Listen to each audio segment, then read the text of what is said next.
विद्यार्थी मित्र हो, नमस्कार. आजच्या या तासिकेमध्ये आपण BA तृतीय वर्ष ऐच्छिक मराठी सत्र 5वे अभ्यासपत्रिका 9वी साहित्य विचार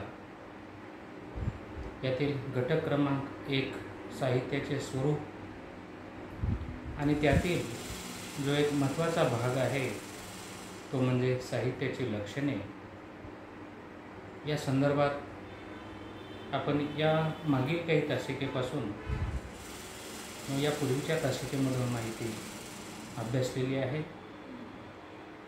साहित्याची जी काही विविध लक्षणे सांगितलेली आहेत त्यामध्ये अलंकार विचार असेल, वक्रोक्ती विचार असेल, रीती विचार असेल, औचित्य विचार असेल आणि ध्वनी विचार असेल. यापैकी 4 लक्षणांचा विचार आपण केलेला आहे. 5वं जे साहित्याचे लक्षण आहे ध्वनी विचार या संदर्भातील माहिती आपण या पूर्वीच्या काही तासिकेमधून अभ्यासलेली आहे. ध्वनी विचाराच्या संदर्भातील पुढील भाग आपण आजच्या तासिकेमधून अभ्यासणार आहोत. आपण पाहिलं की शब्दांच्या 3 शक्ती आहेत, त्रिविध शक्ती आहेत अशी नोंद अभ्यासक या ठिकाणी करतात. त्यापैकी त्या म्हणजे अभिधा, लक्षणा आणि व्यंजना. या तिन्ही शक्तीपासून सूचित होणारे अर्थ हे वेगवेगळ्या स्वरूपाचे असतात. आनंदवर्धन यांना अभिप्रेत असणारा ध्वनी विचाराच्या संदर्भातील जी महत्त्वपूर्ण शब्दशक्ती आहे ती म्हणजे व्यंजना ही शब्दशक्ती आहे. व्यंजना शब्दशक्तीला काव्यामध्ये अतिशय महत्त्वाचं स्थान आहे अशी नोंद या ठिकाणी केलेली आहे. तर अभिधा शक्तीतून सूचित होणारा अर्थ आणि इतर शब्दशक्तीतून सूचित होणारा अर्थ याची थोडक्यात माहिती अभ्यासक या ठिकाणी देतात आणि व्यंजना शब्दशक्तीचाच किंवा व्यंजना या शब्दशक्तीपासून सूचित होणारा अर्थ काव्यामध्ये किती महत्त्वाचा असतो किंवा काव्यामध्ये किती महत्त्वाचा आहे हे या संदर्भात अभ्यासक नोंद करताना दिसून येतात. इथं असं म्हटलेलं आहे, असा भाग वर्णन करण्यात आलेला आहे की अभिधा या शब्दशक्तीने शब्द उच्चारल्याबरोबर त्याचा सरळ अर्थ कळतो. आता थोडक्यात माहिती या ठिकाणी दिलेली आहे. अभिधा शब्दशक्ती असेल, लक्षणा शब्दशक्ती असेल आणि व्यंजना शब्दशक्ती असेल. आपणास व्यंजना या शब्दशक्तीपासून सूचित होणारा अर्थ अभिप्रेत आहे.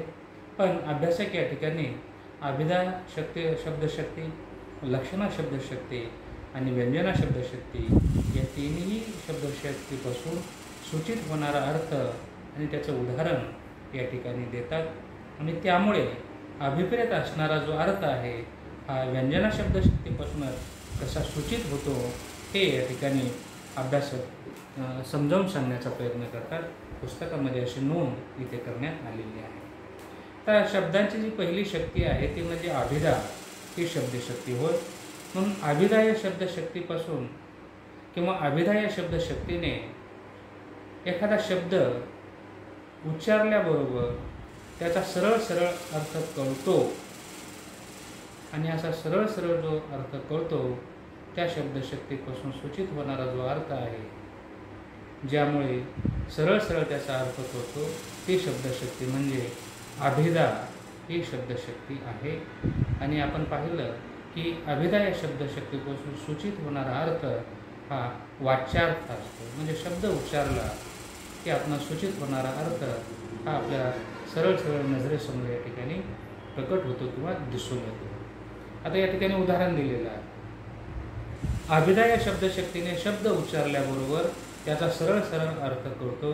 उदाहरणार्थ झाड, राम, टेबल, खुर्ची अशा स्वरूपाचे अर्थ जे आहेत हा शब्द उच्चारल्याबरोबरच आपल्या नजरेसमोर या ठिकाणी तो अर्थ प्रकट होतो किंवा आपण त्याचा शब्दशः अर्थ घेतो आणि असा जो अर्थ ज्या शब्दशक्तीमधून दिसून येतो ती शब्दशक्ती म्हणजे अभिधा शक्ती होय. आणि अभिधा या शब्दशक्तीपासून सूचित होणारा अर्थ किंवा तिचा गर्भित अर्थ हा वाच्यार्थ असतो, जो शब्द उच्चारल्याबरोबर आपणास त्याचा अर्थ या ठिकाणी समजून येतो किंवा कळतो. ती शब्दशक्ती म्हणजे अभिधा शक्ती. अभिधा ही शब्दशक्ती होय. त्यानंतर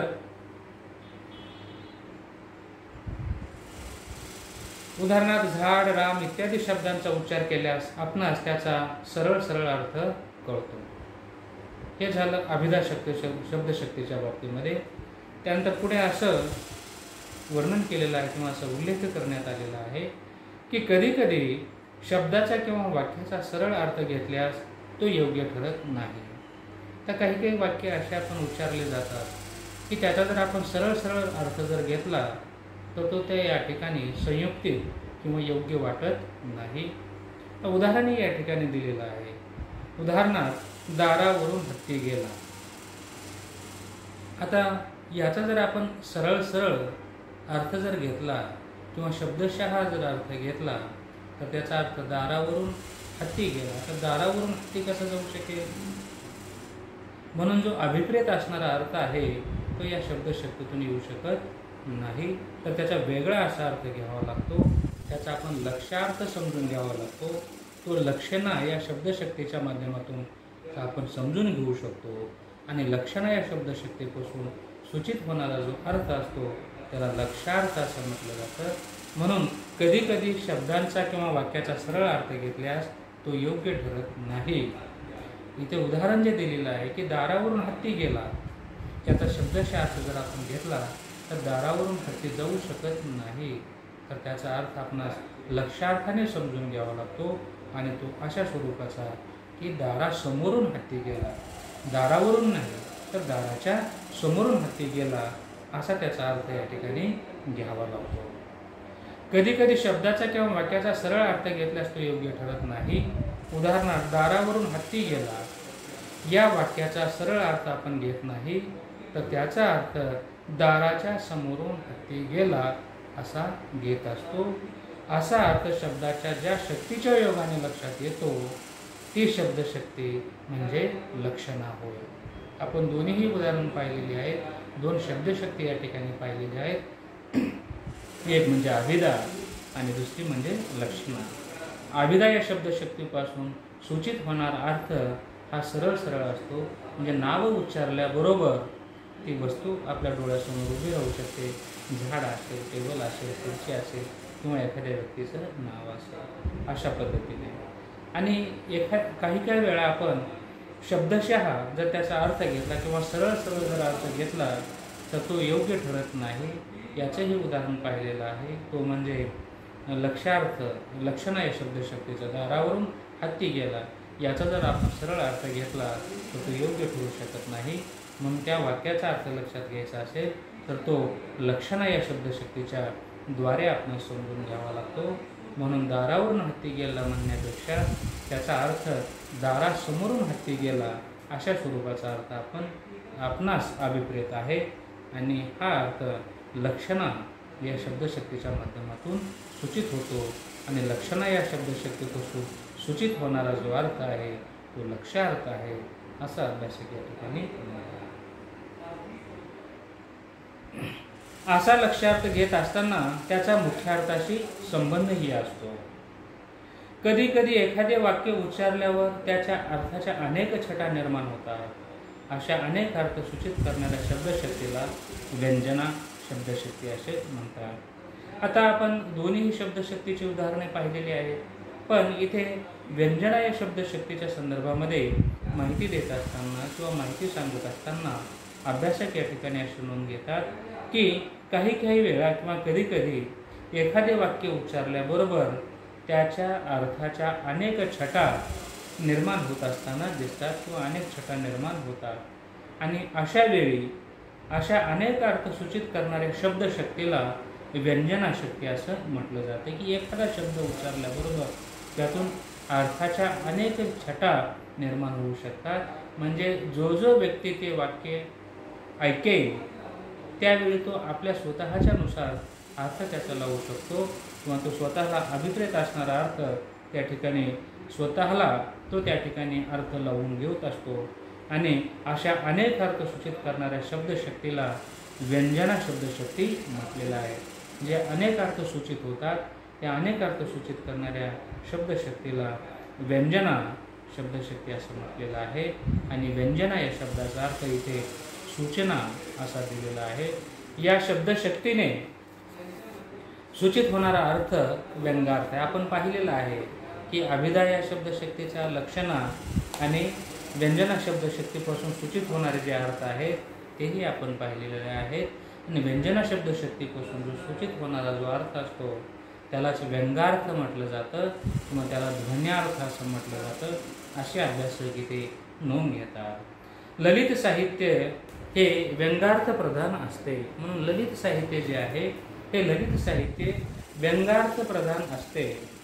म्हणजेच ललित साहित्यामध्ये ध्वन्यार्थाला अतिशय महत्त्वाचं असतं. म्हणजे ललित साहित्याचा आणि जी व्यंजनाची शब्दशक्ती आहे हिचा अतिशय जवळचा संबंध आहे असं अभ्यासक या ठिकाणी नोंद घेतात. इथे एक उदाहरण दिलेलं आहे. ललित साहित्य हे व्यंगार्थ प्रधान असतं. म्हणजे व्यंजना शब्दशक्तीच्या साह्यानं जो अर्थ अभिप्रेत आहे तो या ठिकाणी ध्वनी विचाराच्या संदर्भामध्ये अतिशय महत्त्वाचा आहे. म्हणून ललित साहित्य व्यंगार्थ प्रधान असते. एक उदाहरण दिलेलं आहे. 5 वाजले. आता वाक्य काय आहे? 5 वाजले हे वाक्य या ठिकाणी आहे. परंतु 5 वाजले हे वाक्य जर अनेक व्यक्तींनी ऐकलं तर त्या प्रत्येक व्यक्तींनी स्वतःला जो अर्थ समजून घ्यायचा आहे त्यांनी तो आपापल्या पद्धतीने घेतलेला आहे. या उदाहरणाच्या संदर्भामध्ये अतिशय सविस्तर असे विवेचन इथे केलेलं दिसून येत आहे. म्हणून 5 वाजले हे वाक्य जर वृद्ध, नववधू, ब्राह्मण, चोर, गुराखी या व्यक्तींनी जर ऐकले तर आता वेळ जवळ आली आहे सूर्यास्ताला जाण्याची हे या ठिकाणी कळू शकतं. आता 5 वाजले म्हणजे सूर्यास्त होण्याची म्हणजे दिवस मावळतीला जाण्याची वेळ आलेली आहे. तर 5 वाजण्याचा जो अर्थ आहे उदाहरणामध्ये इथे पुस्तकामध्ये संदर्भ ग्रंथामध्ये जे नावे दिलेली आहेत किंवा जी नावे दिलेली आहेत त्यामध्ये वृद्ध आहे, नववधू आहे, ब्राह्मण आहे, चोर आहे, गुराखी आहे यांनी जर हे ऐकले की 5 वाजले तर आता वेळ जवळ आली आहे सूर्य अस्ताला जाण्याची हे कळेल, सर्वांना समजेल. परंतु ही जी वरील उदाहरणे घेतलेली आहेत वृद्ध असतील, नववधू असतील, ब्राह्मण असेल, चोर असेल किंवा गुराखी असेल या प्रत्येकाच्या मनामध्ये त्या वेळी हे वेगळे भाव निर्माण होतात. प्रत्येकजण आपापल्या पद्धतीने तो अर्थ लावून घेण्याचा प्रयत्न करत असतो. मग वृद्ध जर असेल तर त्या वृद्धाला त्या ठिकाणी वाटेल की आपली चहा पाण्याची वेळ झालेली आहे. म्हणून या मुख्यार्थाबरोबरच प्रत्येकाच्या मनामध्ये या वाक्याचा वेगवेगळा अर्थ सूचित होईल. मुख्यार्थ हा 5 वाजले आहे, परंतु 5 वाजले असे म्हणताच ब्राह्मण असेल, नववधू असेल, गुराखी असेल, चोर असेल किंवा वृद्ध असेल या प्रत्येकाने 5 वाजले या शब्दाचा अर्थ स्वतःच्या मनाप्रमाणे घेतलेला आहे. मग वृद्धाला काय वाटेल, ब्राह्मणाला काय वाटेल, नववधूला काय वाटेल, चोराला काय वाटेल यांनी प्रत्येकाने आपापल्या पद्धतीने अर्थ लावून घेतलेले आहेत. म्हणून उदाहरणार्थ 5 वाजले हे वाक्य जर वृद्ध, नववधू, ब्राह्मण, चोर, गुराखी यांनी ऐकले तर आता वेळ जवळ आली आहे सूर्यास्ताला जाण्याची हे त्यांना कळेल. परंतु प्रत्येकाची कृती 5 वाजले म्हटल्यानंतर ही बदलणारी आहे. वृद्धाला चहा पाण्याची वेळ वाटेल, गुराख्याला आपली जनावरे गाई गुरे घराकडे घेऊन जाण्याची वेळ वाटेल, ब्राह्मणाला जो ब्राह्मण आहे जो भिक्षुक आहे त्याला दिवाबत्ती किंवा पूजेच्या संदर्भातील त्या ठिकाणी करण्याची वेळ वाटेल, नववधू असेल तर आपला पती घरी येईल त्याची वाट त्या ठिकाणी पाहिजे, आणि एखादा जर चोर असेल तर आज आपल्याला कुठे चोरी करायला जायचे आहे या संदर्भामध्ये तो विचार करत असेल. म्हणून 5 वाजले हा शब्द उच्चारल्याबरोबर ऐकणाऱ्याच्या मनामध्ये जे विविध भाव निर्माण होतात किंवा त्याच्या मनामध्ये जे विचार तयार होतात, यापासून होणारा जो अर्थ आहे हा व्यंगार्थ आहे. आणि हा ध्वन्यार्थ किंवा जो व्यंगार्थ आहे, हा व्यंगार्थ ध्वनी विचाराशी संदर्भित आहे किंवा ध्वनी विचाराशी निगडीत आहे. किंवा कवी जेव्हा आपल्या काव्याच्या माध्यमातून जो अर्थ सूचित करू पाहतो आहे, हा तो व्यंगार्थ प्रधान असतो, असे या ठिकाणी अभ्यासक म्हणताना दिसून येतात. म्हणून आनंदवर्धन याने जो ध्वनी विचार मांडलेला आहे, तो ध्वनी विचाराचा संदर्भ व्यंजना शब्दशक्तीशी निगडीत आहे, अशी नोंद अभ्यासक या ठिकाणी करताना दिसून येतात. विद्यार्थी मित्र हो, आजच्या तासिकेमध्ये आपण इथेच थांबूया. या पुढील जो भाग आहे तो आपण नंतरच्या तासिकेमध्ये पाहूयात. धन्यवाद.